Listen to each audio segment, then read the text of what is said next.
사이다 무비튼. 1년 전 초등학교 2학년이 된 딸을 가진 남자와 결혼하면서 갑자기 엄마가 되었다. 착하고 귀여운 아이였기에 우리는 금방 가까워질 수 있었다. 하지만 한 가지 문제가 있었으니 그건 바로 딸의 친구였다. 새로운 가족도 생겼으니 새롭게 출발하고 싶다는 남편의 말에 새 집으로 이사를 하게 된 것이 모든 사건의 시작이었다. 딸을 전학시키고 싶지 않았기에 그리 멀지 않은 곳으로 이사를 했다.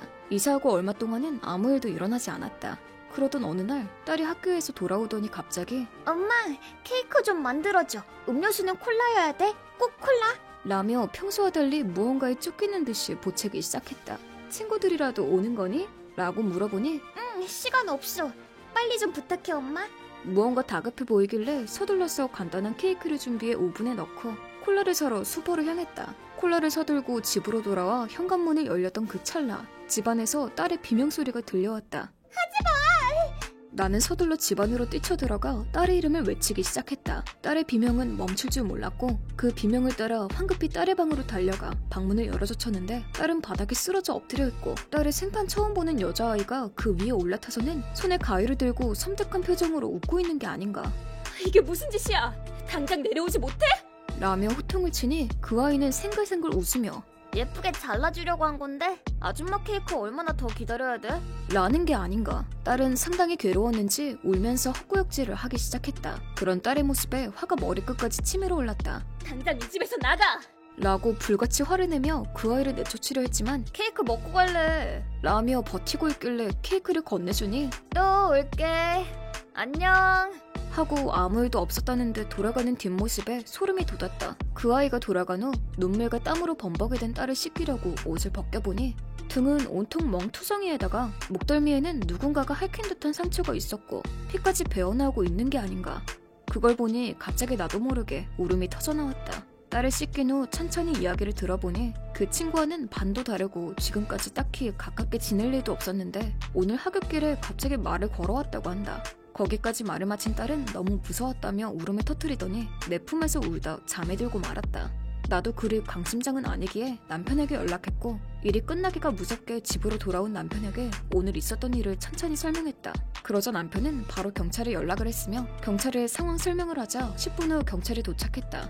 경찰과의 대화 중에 딸이 잠에서 깼고 경찰은 딸에게도 간단한 질문을 했는데 갑작스러운 상황에 겁을 먹었는지 아무 말도 하지 않았다.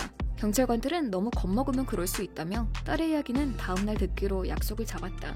그런데 경찰과의 대화에서 뭔가 이상한 점을 발견했는데 아무래도 경찰은 그 아이에 대해 이미 알고 있는 듯한 눈치였다. 경찰들이 돌아간 후 남편의 이야기에 따르면 우리가 이사온 당일날 가장 먼저 이 집에 도착한 남편은 처음 보는 여자아이가 마당에서 놀고 있길래 주의를 준 적이 있다고. 그때도 그 여자아이는 생글생글 웃으며 마당에 있던 작은 나무의 가지를 꺾어들고는 또 올게.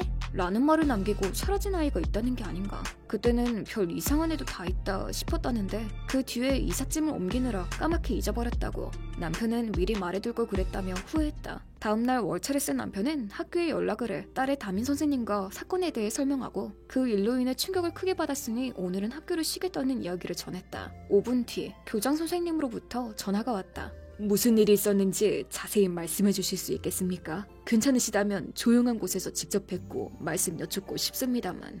전화를 끊고 남편은 바로 학교로 향했다. 학교에 도착한 남편이 교직원의 안내에 따라 교장실로 들어서니 먼저 도착한 부부가 남편을 기다리고 있었다. 그 부부는 남편을 보자마자 무릎까지 꿇으며 사과를 하기 시작했다. 그 부부는 그 아이의 학부형이었다. 아이의 이름은 예지라고 했다. 교장 선생님이 말씀하시길 우리 집에 경찰차가 왔었다는 이야기를 들은 시점에서 혹시 예지가 또? 라는 생각이 불현듯 들었지만 얼마 전에 예진의 가족은 멀리 이사를 한 터라 그럴 리가 없다고 생각했었다는 듯하다. 딸의 담임 선생님의 보고를 듣고는 설마 하며 예진의 부모님께 연락을 해본 결과 예진의 부모님은 먼 곳으로 이사를 하긴 했지만 아버지의 일 때문에 옆 동네로 다시 이사를 오게 되었고 이틀 전부터 예지가 보이지 않아 예진의 부모님도 애타게 아이를 찾던 중이었다고 한다. 그리고 또 한 가지 충격적인 사실이 있었는데 우리가 이사 온 이 집이 바로 예진의 가족이 이사 가기 전에 살던 집이라고. 예진의 가족은 사정이 있어 집을 팔고 먼 곳으로 이사를 했는데 그 사정이라는 게 예지가 다른 아이를 실명시켰기에 그 치료비를 부담하기 위해서였다고 한다. 이 실명 사건은 하굣길에 일어난 사건으로 공식적으로는 사고로 처리된 모양이었다.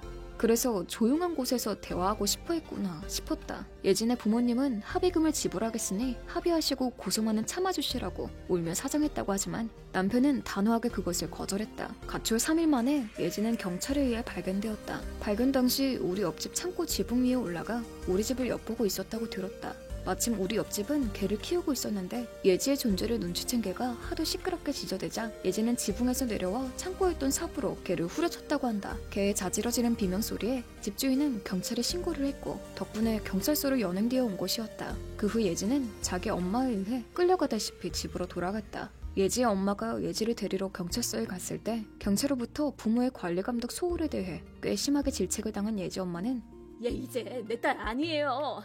어서 깜빵에 집어넣어버리란 말이에요. 라고 소리 지르며 그 자리에 주저앉아 펑펑 울었다고 한다. 듣자 하니 예진은 그 동네에서 모르는 사람이 없을 정도로 심각한 문제였는데 예진의 부모들도 편모 가정에서 자란 사람들이었지만 예지의 아빠는 공무원, 엄마는 간호사로 둘 다 겉보기에 아무 문제 없어 보이는 사람들이었다. 우리는 딸의 진단서를 끊고 경찰에 들고 가 정식으로 고소를 진행했는데 가해자가 너무 어린 게 문제라며 신중하게 최선을 다해 처리해보겠다는 말을 되풀이할 뿐이었다. 밤에 자다가도 악몽에 몸부림치는 딸을 보며 내가 친엄마가 아니라서 딸에게 든든한 버팀목이 되어주지 못하는 건가 싶은 죄책감도 들고 나까지 괴로움에 잠 못 드는 밤이 계속되었다. 거기다 예진은 못해도 3일에 한 번씩은 나타나서 밖에서 안쪽을 엿보다가 나나 딸의 모습을 발견하면 문 열어! 라고 말을 걸어왔다. 어디에 도움을 요청해야 할지도 알 수 없었기에 정신적으로 너무 힘들었다. 결국 우리는 평범한 방법으로는 어쩔 도리가 없다는 생각에 변호사를 찾아가게 되었고